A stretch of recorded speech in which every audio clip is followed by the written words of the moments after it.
อันนี้เป็นหยังโอ้สะดวกเฮาเจ็บเป็นแม่มาเฮาว่าไปโรงหมอตลอดเนี่ยอันนี้ว่ามาเป็นแล้วนี่แน่เอาไปว่าถ้าเชื่อไปเอาโมเอาไปมันบ่ตายนี่สบายดีพ่อแม่พี่น้องยินดีต้อนรับทุกท่านบ่ว่าจะอยู่ในประเทศต่างประเทศเนาะบ่าวลีก็ขอต้อนรับเข้าสู่ช่องของบ่าวลีอีกคือเก่าคือเดิมเนาะเปิดภาพมามื้อนี้พ่อแม่พี่น้องโอ้จ้ะบ่าวลีเว้าหยังเกือบบ่ออกเลยพ่อแม่พี่น้องแบบมันสุดสุดความเสียใจพ่อแม่พี่น้องเนาะ ก็จนซอกเลยพ่อแม่พี่น้องบ่บ่คาดคิดว่ามันจะเกิดแบบนี้นะเฮาก็บ่คาดคิดเลยแบบเรื่องมันมีอยู่ว่าตะกี้นี่ตอนสวยเนาะตอนสวยในตอนสวยประมาณ2:00นบ่าย2บ่าย3นี่แหละร่วมโทรมาหาทางเบาลีเนาะแต่ว่าช่วงนั้นเบาลีบ่ได้จับโทรศัพท์เนาะเบาลีไปอาบน้ำอยู่เนาะแล้วก็หลังจากที่กลับมาแต่อาบน้ำเนาะเบาลีมาจับเบิ่งโทรศัพท์แล้วก็เห็นร่วมโทรมา2สายพร้อมกับมีรูปเนาะรูปคนเสียชีวิตพ่อแม่พี่น้องเนาะแบบเด็กน้อยนะก็ทำมิตรบาลีกับเบิ่งเนาะเบิ่งรูปน่ะก็บ่คิดว่าจะเป็นน้องเมย์พ่อแม่พี่น้องแบบอ่ามันหน้าตามันต่างไปหมดน่ะเนาะก็บาลีก็ทำมิตรเนาะบาลีบ่คิดว่าจะเป็นเรื่องแบบนี้นะก็เลยว่าโทรไปแล้วก็บ่ได้บันทึกวิดีโอไว้ในเบื้องต้นนะในเมื่อหูข่าวปึ๊บบาลีจึงบันทึกหน้าจอไว้เนาะแล้วว่าให้พ่อแม่พี่น้องได้ไปรับชมเบิ่งนำกันว่าร่วมโทรมาบอกเฮาเรื่องกับน้องเมย์เนาะว่าเป็นจังใดนะอาจจะบ่ค่อยละเอียดพอปานใดเพราะว่าร่วมก็ให้เนาะแบบเสียใจนะอธิบายบางสิ่งบางอย่างก็อาจจะบ่จับรายละเอียดได้แต่บาลีก็ฮู้รายละเอียดแล้วเนาะตั้งแต่เบื้องต้นที่ร่วมกันตอนที่มีร่วมก็บ่ได้ให้นักพอปานใดนะก็หลังจากที่ร่วมไปฮู้ว่าเป็นเรื่องแบบนี้บาลีก็ฟ้าวบันทึกหน้าจอไว้เนาะก็โอเคเดี๋ยวไปเบิ่งไปชมนำกันเบิ่งเนาะว่าร่วมโทรมาบอกกับบาลีว่าจังใดเนาะเครื่องเอาไปส่งโรงหมอแล้วว่าไปบอกจู่ไปส่งโรงหมอแล้วไว้จะตายเป็นลมจะลบเอาเดี๋ยวนี้เมย์อยู่ไสเดี๋ยวนี้น่ะยุงหม้อยุงหม้อตายยุงหม้อแม่เฒ่าเผายุงหม้อพุ่นมาเอามาเฮือนบ่ได้บ่มาเทื่อแม่พ่อเฒ่านี่มาเมื่อกี้เอาไปส่งเครื่องว่าบ่ให้เข้าอยู่เฮือนว่าจังนี้ว่าแม่ก็บ่อยู่พ่อก็บ่อยู่อันนี่พ่อบ่อยู่เทื่อไปดอยบ่มาแต่แม่เฒ่าตัวแม่คิงแท้ๆแม่เอิ้นแท้ๆแม่ผัวอีเจ้แท้ๆว่าบ่ให้เข้าเฮือนเฮาให้ลงมานี่อ๋อีอเม็ดใต้อีตอน2โมงตอน3โมงตอน3:00นตอนสายเนี่ยเอออันเขาเอาเครื่องเราทั้งใส่อันบอกแม่เฒ่าใส่ส่งน้ำเฮาส่งน้ำเจ้าบ่เห็นน่ะอยู่โทรศัพท์เห็นเฮาบ่ชื่อแน่เฮาคิดว่าบ่แม่นเมย์จะได้เฮาก็หาเห็นแต่กี้นี่ได้เฮาบ่ปากหยังก็บ่ออกเลยความเฮาสิหนูเฮาเห็นแล้วเฮาโทรกลับเดี๋ยวนี้หั่นแหละนี่เกี้ยมเครื่องมันก็หมดไว้อยู่ตู้แม่เฒ่านี่ว่าแม่เฒ่าเฮาจะไปเจี้ยอันน้องมลูกอีน้อยเฮาว่าบ่ให้ไปเด้อว่าคันแม่เฒ่าบ่ให้ไปสิไปนอนเฮือนแม่เฒ่าลาว่าไปนอนก็ไป2-3วันแล้วกลับไปในที่5วันมื้อนี้เลยตายเฮาก็มาจวบตายนี่เฮาบ่จวบเลยมีแต่เฮาสิให้จ้อยๆแต่นี่แหละให้ลูกๆให้อยู่บ้านนี่ลูกเมๆย์ไปเฮาให้เล่นน้ำอยู่ไสเป็นอยู่นำอยู่บ้านนี่แหละนำไปสู้ไปลุนำเข้าเนี่ยบ่ไปนำเฮาหมู่หลายคนโอ้หมู่นี่เด็กน้อยก็ไปผู้ใหญ่ก็ไปนี่ใช้รถจักรมานี่มันหากออกเลือดหมดว่าจะนี่แม่นพี่แม่นอันนี้พองหมดหน้านี่เมืองอ๋อเจ้าก็เมืองบ่หน้าเมื่อกี้แม่นแหละจนบ่จื้อพุ่นแน่ในอันนี้เจ้าจะไปนี่ไปรับเอื้อยเดไปเบิ่งอยู่หม้อน่ะไปอยู่ห้องหมอเดี๋ยวนี้น่ะเอาจะเอื้อยจะไปแดมื้อนึงก็กลับทางนี้ ไปเฮาก็สิไปออกบ้านนี่ไปห้องหมอหั่นโอ้ไปเมืองหม้อแล้วไปให้อิมมี่ ว่าแม่เฒ่าทูรีบแน่บอกว่าซื้อเครื่องนักเรียนบ่ซื้อเอาน้ำยำเด้ว่าจันนี่เอ้ยเฮาให้เว้ามือว่าเฮาบ่บอกเจ้าเทื่อมันเอาสิเป็นสลบเลยสิหนูความเฮาสิหนูเอาไว้ซุมือ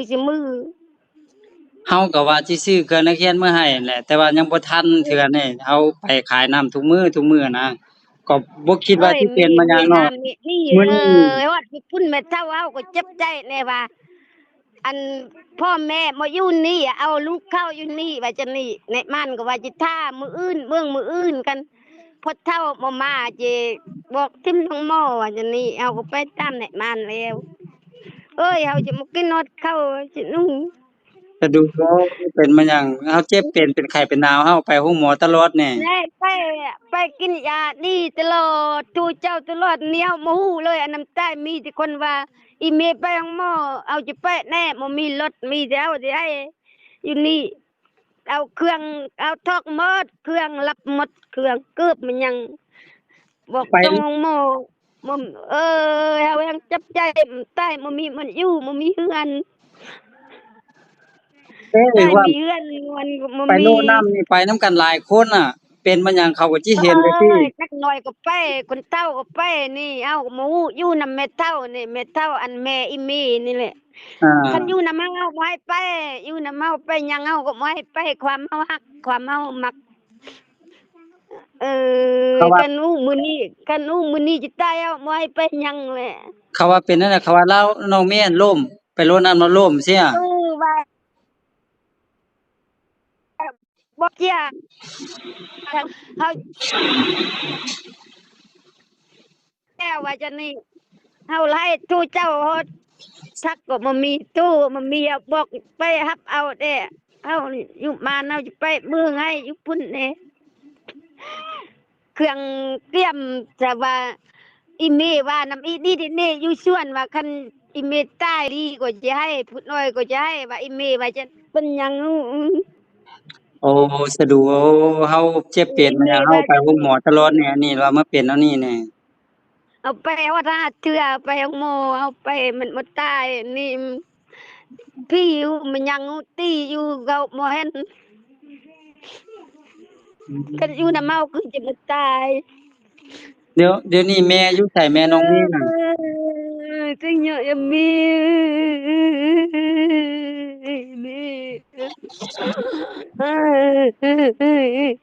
ตั้งสติเด้อฮอด Ay, mi, ay, mi. Ay, mi. โอ้ยตนเนาะ Ay, mi.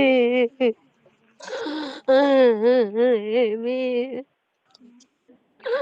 Ay, mi, ay, mi. โอ้ยตน Mi, ay, mi. ผมว่าเดี๋ยวนี้นี่น้องเป็นอันนี้เราเฮ็ดแนวใดสิได้เอาน้องกลับมาบ้านเนาะ Ay, tengo mi.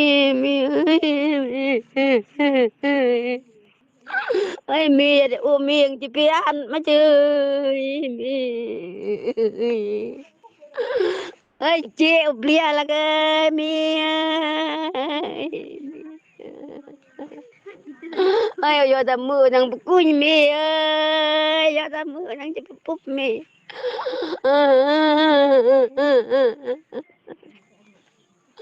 Ơi đừng mi cha nó bị mất nó rèn mi ơi giờ lòng mưa ở giờ chứ mai là ơi mi ơi แต่ว่าเดี๋ยวมื้อซั้นเฮาสิเข้าไปเบิ่งน้องอยู่โรงหมอเบิ่งเด้อ ờ มีแต่แม่เฒ่าที่อยู่หั่นน่ะ mi mệt sao gặp nong nong ít chi đi phải เฮาปี้เครื่องไปอันเรือนพอเท่านี่บ่ฮับเป้าก็ปี้กลับบอกจู้ไปส่งอยู่หม้อเครื่องเราทั้งมันยังเอาใส่เมื่อกี้อันเอาผ้าเขาก็มาไปบ่มีรถยามหลังหมดมาเปื้อมื้อนี้เอ้ยมานอนหมดคืนเป็นที่มีจะตาย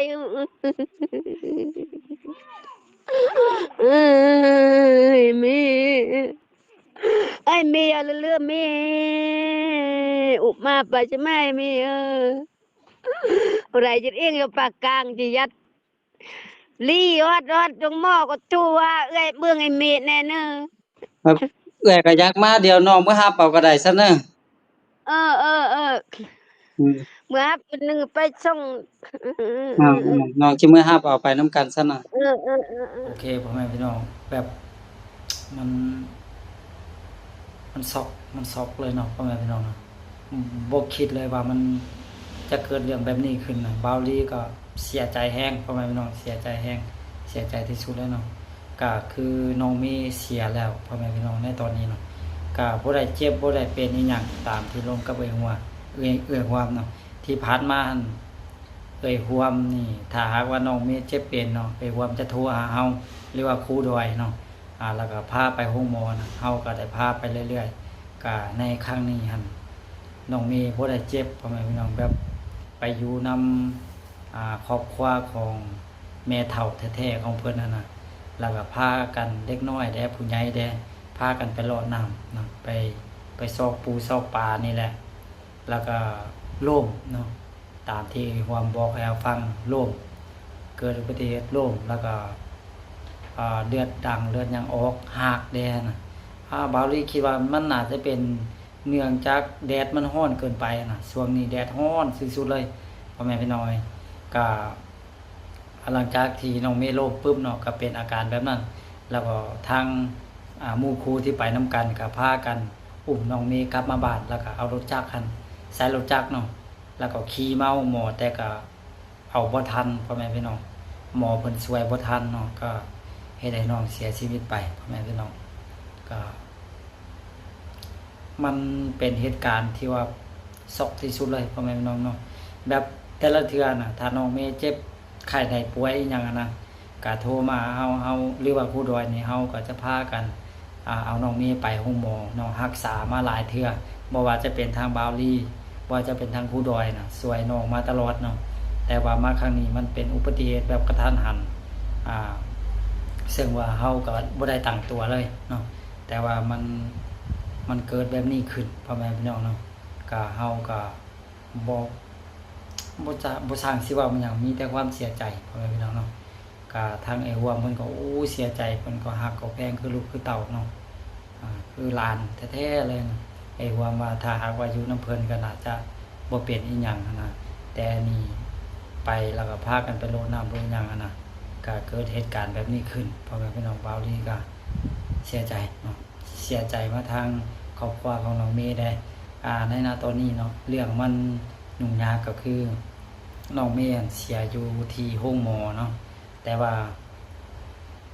เพิ่นจะเอากลับบ้านเนาะกลับบ้านแม่ของน้องเมย์บ่อยู่เนาะไปรับจ้างอยู่ที่ต่างอำเภอเนาะก็มีแต่พ่อก็อยู่ดอยแต่ว่าเพิ่นจะเอากลับมาเฮือนของแม่เฒ่าแท้ๆน่ะเพิ่นบ่ให้เอามาเนาะก็คือเสียอยู่นอกบ้านแล้วเพิ่นบ่ให้เอาเข้าเฮือนน่ะนะพ่อแม่พี่น้องเนาะก็ตอนนี้ทางไอ้รวมก็กับแม่เฒ่าแท้ๆเพิ่นก็มีแต่ปรึกษากันว่าสิเฮ็ดแนวใดว่าสิเอาถิ่มอยู่ที่โรงหมอเนาะก็ตามใจกับเพิ่นก็อยากเอากลับไปบ้านนี่แหละไปเฮ็ดพิธีกรรมให้น้องเนาะเพื่อให้น้องแบบได้เฮ็ดตามฮิตของประเพณีนั่นแหละก็บ่ฮู้ว่าจะเฮ็ดได้บ่นะแต่บาวลีก็จะเข้าไปเบิ่งตัวจริงเนาะอยู่ในที่โรงหมอเพราะว่าบาวลีก็เขียมที่จะซื้อเครื่องซื้อหยังเงินที่เหลือจากการไปโรงหมอในสุนั้นเนาะเครื่องนักเรียนอีหยังนะบาวลีจะซื้อให้อยู่แล้วเนาะแต่ว่ามาเกิดเหตุการณ์แบบนี้ขึ้นก่อนน่ะเฮาก็บ่มีโอกาสได้ซื้อให้น้องซ้ำเนาะพ่อแม่พี่น้องก็มีแต่ว่าบาวลีจะเข้าไปเบิ่งตัวจริงถ้าว่าทรงราชการเพิ่นนั่นน่ะทรงราชการของน้องนั่นน่ะถ้าหากว่าขาดตกบกพร่องบ่ใดเนาะบาวลีก็จะเอาเงินในส่วนนี้ไปช่วยในการจัดงานศพของน้องเนาะพ่อแม่พี่น้องก็บาวลีก็เสียใจพ่อแม่พี่น้องแล้วก็เสียใจมาทางญาติพี่น้องพี่ต้นน้องนะพ่อแม่พี่น้องบ่คาดบ่ฝันเลยว่ามันจะเกิดเรื่องแบบนี้ขึ้นกับน้องเนาะก็สะเทือนใจพ่อแม่พี่น้องจนเว้าอีหยังบ่ออกเลยพ่อแม่พี่น้องหลังจากบาวลีอัดคลิปตัวนี้ให้พ่อแม่พี่น้องได้รับชมแล้วบาวลีก็จะเข้าไปหาเอ่ยร่วมเนาะ แล้วก็จะพากันไปเบิ่งน้องอยู่ที่โรงหมอเบิ่งแล้วก็จะไปเบิ่งเนาะว่าเพิ่นจะทรงสการน้องแบบใดแล้วก็จะช่วยน้องแนวใดนะเพื่อให้น้องได้จัดงานศพตามฮิตของประเพณีนะเอาเงินที่ยังเหลือนี่แหละเนาะไปช่วยน้องก็โอเคพ่อแม่พี่น้องสำหรับคลิปนี้บาวลี่ก็